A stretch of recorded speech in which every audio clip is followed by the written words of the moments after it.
పంచభూత క్షేత్రాలు. పంచభూతాలు అంటే నేల, నీరు, నిప్పు, గాలి, ఆకాశం. ఈ పంచభూతాలకు అధిపతి పరమేశ్వరుడు. పంచభూతాత్మకమైన ఈ దేహం ఈశ్వర సేవలో తరించాలని పెద్దలు చెప్తారు. పంచభూతాలకు పంచలింగాలు ప్రసిద్ధి చెందాయి. కంచిలో పృథ్వీలింగం, జంబుకేశ్వరంలో జలలింగం, తిరువణ్ణామలైలో అగ్నిలింగం, శ్రీకాళహస్తిలో వాయులింగం, చిదంబరంలో ఆకాశలింగం ఈ 5 పంచభూత లింగాలుగా ప్రసిద్ధికెక్కాయి. వీటిలో 4 ఆలయాలు తమిళనాడులో ఉండగా వాయులింగ స్వామి ఆలయం ఆంధ్రప్రదేశ్లో ఉంది. కాంచీపురం అంటే కంచిలో ఉండేదే పృథ్వీలింగం. కాశీ, కంచి పరమేశ్వరునికి 2 కళ్ళు అని బ్రహ్మాండ పురాణం చెప్తోంది.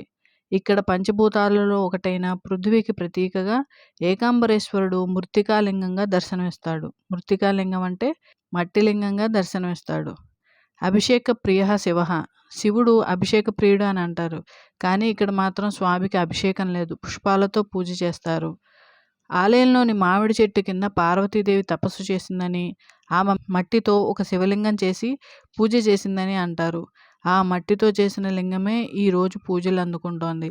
ఇక్కడ ఉన్న మామిడి చెట్టు సుమారు 3500 సంవత్సరాల వయసు కలదని అంటారు.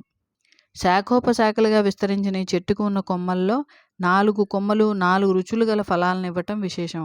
సంతానాన్నిచ్చే మహిమాన్విత వృక్షంగా ఈ చెట్టు ప్రసిద్ధి చెందింది. ఇక 2వ లింగం జంబుకేశ్వరంలో జలలింగం. తమిళనాడులోని తిరుచునాపల్లికి సమీపంలోని శ్రీరంగానికి సుమారు 8 కిలోమీటర్ల దూరంలో జంబుకేశ్వర ఆలయం ఉంది. ఇక్కడ జంబుకేశ్వర స్వామిగా శివుడు పూజలు అందుకుంటున్నాడు. ఇక్కడ జంబు వృక్షాలు అంటే నేరేడు చెట్ల అడవి ఉండేదని, అందులో ఒక చెట్టు కింద వెలిసిన ఈ శివలింగాన్ని జంబుకేశ్వరుడు అని అంటారు. ఇక్కడ స్వయంభూగా వెలిసిన స్వామికి ఎండ తగలకుండా ఒక మహర్షి జంబు వృక్షంగా మారి నీడనిచ్చాడని, అందుకనే స్వామికి ఆ పేరు వచ్చిందని అంటారు. ఇక్కడ గర్భగుడిలో ఎప్పుడూ నీరు ఉంటుంది. నీటిని మొత్తం తొలగించినా మళ్ళీ నీరు ఊరుతూ ఉండటం విశేషం. అందుకని దీనిని జలలింగం అంటారు. ఇక్కడే పార్వతీదేవికి పరమేశ్వరుడు జ్ఞానోపదేశం చేశాడని అంటారు. వారిరువురు ఒకరికొకరు ఎదురుగా ఉంటారు. వారిని గురు శిష్యులుగా భావించడం చేత ఇక్కడ పార్వతీ పరమేశ్వరులకి కళ్యాణం జరిపించరు. ఇక 3వ లింగం అరుణాచలంలోని అగ్నిలింగం. ఇక్కడ పరమేశ్వరుడు తేజోలింగ రూపంలో కొలువై ఉంటాడు. ఈ స్వామి అగ్నికి ప్రతీక. కంచిలో వరద వచ్చినప్పుడు అక్కడ శివలింగం కొట్టుకుపోకుండా అమ్మవారు కౌగిలించుకున్నారట. ఆ సమయంలో ఆమెని అరుణాచలం వెళ్ళమని, అక్కడ పరమేశ్వరుని పూజించమని అశరీరవాణి పలికింది. పార్వతీదేవి అక్కడి నుంచి బయలుదేరి అరుణాచలంలోని గౌతమ మహర్షి ఆశ్రమం చేరింది. గౌతముని మాట ప్రకారం ఆమె శివుని గురించి తపస్సు చేయసాగింది. ఆమె తపస్సుకు మహిషాసురుడు ఆటంకాలు కలిగించసాగాడు. దాంతో అమ్మవారు ఆగ్రహించి దుర్గ రూపంలో అసురుణ్ణి సంహరించింది. తర్వాత ఆ రాక్షసుడు శివభక్తుడని ఆమెకు తెలియడంతో ఆమె నొచ్చుకొని అరుణాచలంపైకి ఖడ్గాన్ని విసిరి ఒక తీర్థాన్ని నిర్మించి అక్కడే ఒక లింగాన్ని ప్రతిష్ఠించిందని చెప్తారు. ఈ పర్వతం చుట్టూ ప్రదక్షిణ చేసి అరుణాచలేశ్వరుని దర్శించుకుంటారు. ఇలా ప్రదక్షిణ చేయడాన్ని గిరి ప్రదక్షిణ అంటారు.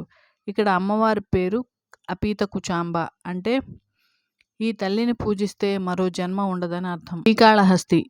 పంచభూత లింగాలలో 4వ లింగం శ్రీకాళహస్తిలోని వాయులింగం. ఆంధ్రప్రదేశ్లోని శ్రీకాళహస్తిని చిత్తూరు జిల్లాలో సువర్ణముఖి నదీ తీరంలో దర్శించుకోవచ్చు. సాధారణంగా శివలింగం గుండ్రంగా నున్నగా ఉంటుంది. కానీ దానికి భిన్నంగా ఇక్కడ శివలింగం నలుపలకగా ఉండడం విశేషం. ఈ లింగం మీద సాలెపురుగు, ఏనుగు దంతాలు 2, పాము పడగ, కన్నప్ప కన్ను గుర్తులు కనిపిస్తాయి. శ్రీకాళహస్తీశ్వర లింగాన్ని స్పృశించరు. అభిషేకం మూల విరాట్టు కాక ఉత్సవమూర్తికి చేయడం ఇక్కడ ప్రత్యేకత.